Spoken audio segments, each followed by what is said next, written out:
ಕನ್ನಡ ಹಿಂದಿ ಎಲ್ಲ ಕಲಿಸಿ ಮಾತಾಡ್ಬೇಕಂತದ. ಇಂದಿನ ಈ ಕಾರ್ಯಕ್ರಮ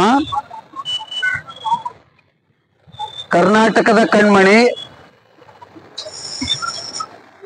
ಕಾಯಕವೇ ಕೈಲಾಸ ಅನ್ನೋ ಶಬ್ದಕ್ಕೆ ಹೆಸರುವಾಸಿಯಾಗಿರ್ತಕ್ಕಂಥವ್ರು,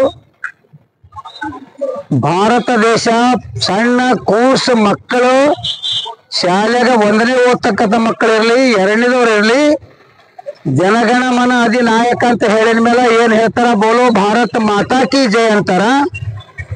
ಹೆಣ್ಣು ಮಕ್ಕಳಿಗೆ ಮರ್ಯಾದೆ ಕೊಡ್ಬೇಕನ್ನೋ ಪಾಠ ಸ್ಕೂಲ್ನಾಗ ಸಣ್ಣ ಮಕ್ಕಳಿಗೆ ಕೆಲ ಮಂತ್ರಿ ಅವರು, ತಾಯಂದಿರಿಗೆ ಹೆಣ್ಣು ಮಕ್ಕಳಿಗೆ ಶಕ್ತಿ ಕೊಡ್ಬೇಕಂತ ಸ್ತ್ರೀ ಶಕ್ತಿ ಕೊಟ್ಟವರು, ಅಂದ್ರೆ ತಾಯಿಗಳ ವಿರೋಧಿ ಆಗಿರ್ತಕ್ಕಂಥ ಈ ಬಿಜೆಪಿ JDS ನವರು ಕುತಂತ್ರ ಮಾಡ್ಕೊಂಡು ಇವರು ವಿರುದ್ಧ ಮಾಡ್ತಾ ಇದಾರಲ್ಲ, ಅದನ್ನ ಪ್ರತಿಭಟಿಸಿ ಇದು ಒಂದು ಜಾಗೃತಿ ಸಮಾವೇಶ. ಮೌನಾತಿ JDS ನವರಿಗೆ ಬೇರ್ಸತ್ತ ಕಿಚ್ಚಾಗಿ ಅವ್ರ ಬಾಯಿ ಪ್ಯಾಕ್ ಮಾಡ್ತಕ್ಕಂಥ ಸಂದೇಶ ಈ ಬ್ಲಾಕ್ ಪಟ್ಟಿ ಕಟ್ಕೊಂಡಿರ್ತಕ್ಕಂಥದ್ದು. ಇದು ಸಂದೇಶ ಕೊಡ್ತಕ್ಕಂಥದ್ದು. ಇದು ಈ ಕಾರ್ಯಕ್ರಮದಲ್ಲಿ ಭಾಗಿಯಾಗಿರ್ತಕ್ಕಂಥ ಎಲ್ಲ ಸಹೋದರರಿಗೆ, ದಲ್ದರ್ ಸಾಹೇಬ್ ಇರ್ಬೋದು, ದೊಡ್ಡ ಸಾಹೇಬ್ ಇರ್ಬೋದು, ಈಶ್ವರ್ ಪೈಲ್ವಾನ್ ಇರ್ಬೋದು,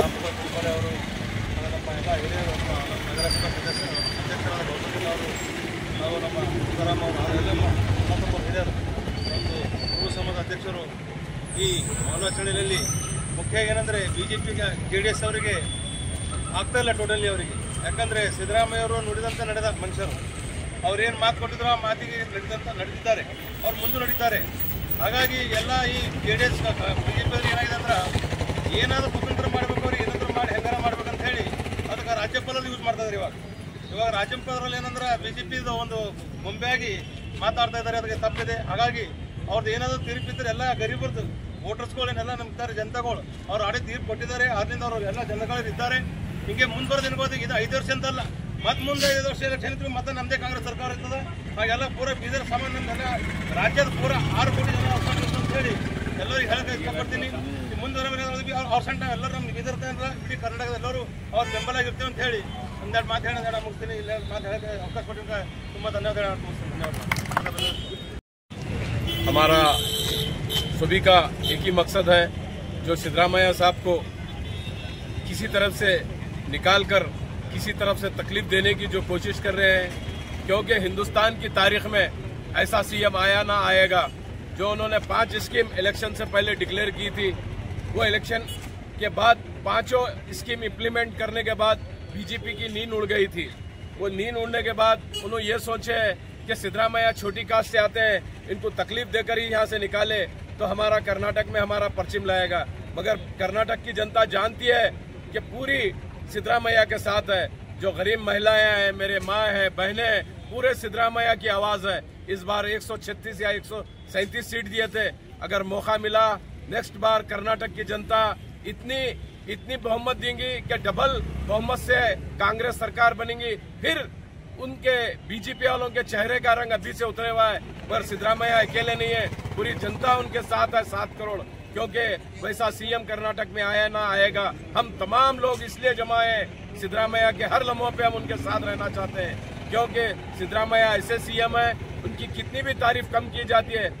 मोदी साहब 15 लाख दे तुम के आज तक देने में 3 बार PM बन गए उन्होंने। हमारे सिद्धरामैया साहब बिल्कुल छोटे से स्टेट के, वो भी 224 सीट से जीत कर गए हुए CM। उन्होंने ऐलान करने के बाद CM पे बैठते ही उन्होंने 5 स्कीम को इम्प्लीमेंट किया।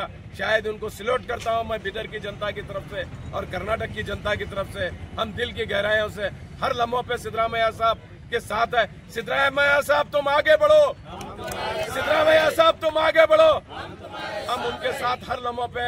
मैं Bidar CMC chairman MD Ghosh, मैं अपनी बात खत्म करता हूँ। ದಲಿತರು ಬಡವರಿಗೆ ಅನ್ಯಾಯ ಇತ್ತು, ಸ್ವಾತಂತ್ರ್ಯ ಆದಮೇಲೆ ಹೋಗಿ ಅದನ್ನು ನಾವು ತಿಳ್ಕೊಂಡಿದ್ದೀವಿ. ಆದರೆ ಹೋಗಿಲ್ಲ, ಅದು ಇನ್ನೂ ಬೇರೆ ಮಜಬೂತ್ ಆಗ್ತಾ ಇದೆ. ಇದರ ಎಕ್ಸಾಂಪಲ್ ಒಂದೇ ಒಂದು, ಒಬ್ಬ ಕುರುಬರು ಮುಖ್ಯಮಂತ್ರಿ ಇರಬಾರ್ದು, ಒಬ್ಬ ದಲಿತ ಮುಖ್ಯಮಂತ್ರಿ ಆಗಬಾರ್ದು, ಹಿಂದುಳಿದವರು ಮುಖ್ಯಮಂತ್ರಿ ಆಗಬಾರ್ದು ಉದ್ದೇಶದಿಂದ ಶೆಟ್ಟಿ ನಾಯಕರುಗಳ ಕುತಂತ್ರ ಮಾಡಿ ಆವಾಗ ಗಡಿ ಅಂದರು, ಇವಾಗ ಮನೆಗಳು ಅಂತ. ಅದು ಮುಂದೆ ಹೇಳೋ ತೆಗಿತಾರೋ ಗೊತ್ತಿಲ್ಲ. ಇಂಥ 4 ಜನರಿಗೆ ಒಂದೆಲ್ಲ ನಾವೆಲ್ಲರೂ ಇದೇ ಪ್ರಕಾರ ಒಗ್ಗಟ್ಟಾಗಿ ನಮ್ಮ ಶಕ್ತಿ ಪ್ರದರ್ಶನ ಮಾಡಲಿಲ್ಲ ಅಂದ್ರೆ ಅವ್ರು ನಮಗೂ ನಿಮಗೆ ಇವತ್ತು ಮೌನಾಚರಣೆ ಮಾಡ್ತಾ ಇದ್ದೀವಿ. ಮುಂದಿನ ದಿನದಲ್ಲಿ ನಮಗೆ ಕೂಡಕ್ಕೂ ಬಿಡ. ಅದಕ್ಕೆ ಬಂಧುಗಳೇ, ನಾವೆಲ್ಲರೂ ಸ್ವಾಭಿಮಾನ ಮನಸ್ಸಿನಲ್ಲಿ ಇಟ್ಕೊಂಡು ಇಂಥ ನಾಲ್ಕು ಲೀಡರ್ಸ್ಗಳಿಗೆ ಬರುವಂಥ ದಿನಗಳಲ್ಲಿ ಪ್ರತಿಯೊಂದಿಗೆ ಮುಂದೆ ಟಿ ಪಿ ಇದೆ, ZP ಇದೆ, ಇವರಿಗೆಲ್ಲ ನಾವು ಕ್ವಶನ್ ಮಾಡಬೇಕಾಗಿದೆ ಗಲ್ಲಿಗೆ ಊರಿಗೆ ಬಂದಾಗ. हमारे जनप्रिय नेता श्रीमान सिद्धरामैया जी के खिलाफ ये जो बीजेपी और JDS जो काम कर रहे हैं, बहुत ही संविधान के खिलाफ काम कर रहे हैं ये लोग। ये सरकार हमारी जो कांग्रेस सरकार को अच्छा जो लेकर यहाँ पे हमारे कर्नाटक में हमारे सिद्धरामैया जो चल रहे हैं, इन लोगों के पेट पे दर्द हो रहा है। इसलिए ये लोग तो कुछ अच्छा काम नहीं कर सकते, लिहाजा कि अच्छी चलने वाली गवर्नमेंट को कैसे जो है ना खराब किया जाए। लिहाजा अब सब आज यहाँ पे ये इचकरे करते हैं कि आने वाले वक्त में अगर ये लोग अपने आप को नहीं सुधारेंगे, हम घर घर जाकर इनके खिलाफ में इनके जो है ना खिलाफ में हम बात उठाएंगे। ಅಧಿಕಾರದಲ್ಲಿ ನಿಲ್ಲಿಸಿ ತಾವು ಅಧಿಕಾರ ಏನು ಹವಣಿಸ್ತಾ ಇದ್ದಾರ ಅದನ್ನು ಖಂಡಿಸಿ ಇವತ್ತು ಇಡೀ ರಾಜ್ಯಾದ್ಯಂತ ನಿನ್ನೆ ಏಕಕಾಲಕ್ಕೆ ಧರಣಿ ಮಾಡಲಾಗಿದೆ. ಅದರ ಪ್ರಯುಕ್ತ ಇವತ್ತು ಬೀದರ್ ಜಿಲ್ಲೆಯಲ್ಲಿ ಸಹ ಇವತ್ತು ಮೌನ ಪ್ರತಿಭಟನೆಯನ್ನು ಇವತ್ತು ಹಮ್ಮಿಕೊಂಡು ಇಲ್ಲಿ ಕಾರ್ಯಕ್ರಮ ನಡೀತಾ ಇದೆ. ಇದರ ಉದ್ದೇಶ ಕ್ಷೇತ್ರವನ್ನು ಗೆಲ್ಲಿಸಿ ರಾಜ್ಯದ ಜನತೆ ಪ್ರಚಂಡ ಬಹುಮತ ಕೊಟ್ಟು ಮಾನ್ಯ ಸಿದ್ದರಾಮಯ್ಯ ಅವರ ನೇತೃತ್ವದಲ್ಲಿ ನಂಬಿಕೆ ಇಟ್ಟು ಇವತ್ತು ರಾಜ್ಯವನ್ನ ಒಳ್ಳೆ ರೀತಿಯಿಂದ ಅಧಿಕಾರ ಮಾಡತಕ್ಕಂತಹ ಸನ್ಮಾನ್ಯ ಸಿದ್ದರಾಮಯ್ಯ ಅವರನ್ನ ಹೆಂಗಾರ ಮಾಡಬೇಕು, ಯಾವುದರ ಒಂದು ಹಗರಣದಲ್ಲಿ ಸಿಗಿ ಹಾಕಬೇಕು ಅಂತ ಹೇಳಿ ದಿನ ರಾತ್ರಿ ಇಲ್ಲದೊಂದು ಸಲ್ಲದೊಂದು ಕೆಲಸಗಳನ್ನು ಮಾಡಿಕೊಂಡು ಇವತ್ತ ಕೇಂದ್ರದ ವಿಚಾರದ ಮೇಲೆ ರಾಜ್ಯಪಾಲರು ಇವತ್ತು ಅವ್ರ ಮೇಲೆ ಪ್ರಾಸಿಕ್ಯೂಷನ್ಗೆ ಅನುಮತಿ ಕೊಟ್ಟಿದ್ದರು. ಅದನ್ನು ಇವತ್ತು ಕೋರ್ಟ್ದಲ್ಲಿ ನಡೀತಾ ಇದೆ. ನಾವು ಕೋರ್ಟ್ ಬಗ್ಗೆ ಹೇಳ್ತಾ ಇಲ್ಲ. ಆದರೆ ರಾಜ್ಯದ ಏನು JDS ಮತ್ತು BJPಯವರು ರಾಜ್ಯದ ಶಾಂತಿ ಮತ್ತು ನೆಮ್ಮದಿ ಜನರ ಬದುಕನ್ನು ಏನು ಹಸನ ಕಡೆ ಒಯ್ತಾ ಇದ್ದಂಥ ಸನ್ಮಾನ್ಯ ಸಿದ್ದರಾಮಯ್ಯ ಮತ್ತು ಕಾಂಗ್ರೆಸ್ ಸರ್ಕಾರಕ್ಕೆ ಕಪ್ಪು ಚಿಕ್ಕೆ ತರಬೇಕು, ಕೆಟ್ಟ ಹೆಸರು ತರಬೇಕಂತ ಹೇಳಿ ದಿನನಿತ್ಯ ಇಲ್ಲ ಸಲ್ಲದ ಆರೋಪಗಳನ್ನು ಮಾಡುತ್ತಿರುವುದನ್ನು ಖಂಡಿಸಿ ಇಂದು ನಾವು ಮೌನ ಪ್ರತಿಭಟನೆಗಿಳಿದಿದ್ದೀವಿ. ಇದು